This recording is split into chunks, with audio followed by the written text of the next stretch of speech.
From Tampa Bay's streaming news source, brought to you by AlertTodayFlorida.com, this is ABC Action News.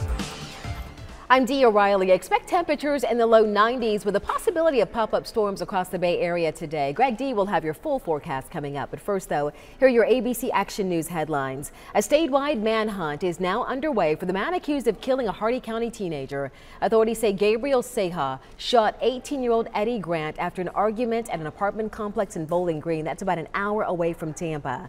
Police say Seha may be driving a 2007 maroon Ford Fusion with this temporary tag. It's CFK 8209. If you see him or the car, call 911.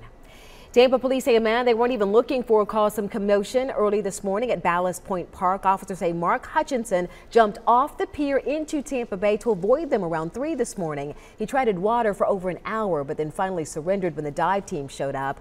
Hutchinson has warrants for battery and DUI. By the way, police also arrested the man that they originally went looking for at that park. A beach near Jacksonville is back open after a rare double shark attack. Sharks bit 2 people just minutes apart on Friday afternoon. 30-year-old Dustin Theobald says that he was with his son when something clamped down onto his foot. Jerked left and right real fast, and then I turned around to reach back to grab my foot because I didn't really hit me what was going on, and that's when I felt the shark. I grabbed it like its head. About 5 minutes later and a mile away, a shark bit a teenage boy on his foot. Doctors say both victims are stable and should be okay. Stray and abandoned animals in the Tampa Bay area will soon have a much nicer place to call home until they can be adopted. The Humane Society of Tampa Bay is going to replace their 60-year-old main building with a bigger, fully air-conditioned building.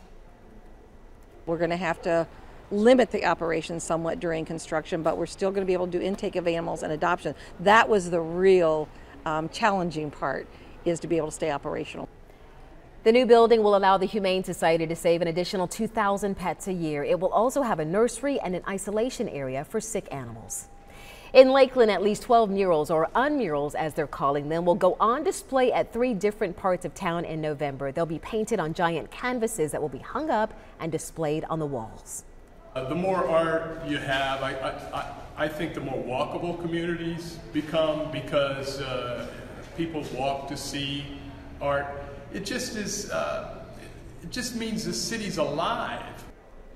The paintings are going up in downtown, Midtown, and Dixieland. They're still looking for artists who will be paid $10 per square foot. I want to check in now with Greg D for a look at our forecast on this Monday. And we'll be tracking some showers and thunderstorms as we go into the afternoon. Widely scattered sea breeze activity. So after lunch around mid-afternoon in Tampa, could see really a downpour over any neighborhood. And they will be that small, the size of neighborhoods. So not everyone is necessarily going to see the rain. Temperatures near 90 falling back into the 80s tonight. A lot of the activity after 5 o'clock will shift east of 75 and 301. So you can track them on the Storm Shield app. It's a free app in your app store. Dia? All right, thanks, Greg. You can now get news updates all day long on your favorite streaming device. And don't forget to download the free ABC Action News app to receive breaking news alerts. This ABC Action News Brief was brought to you by AlertFloridaToday.com. Pedestrians always use the crosswalk and cross with the signal when crossing the street, because safety doesn't happen by accident.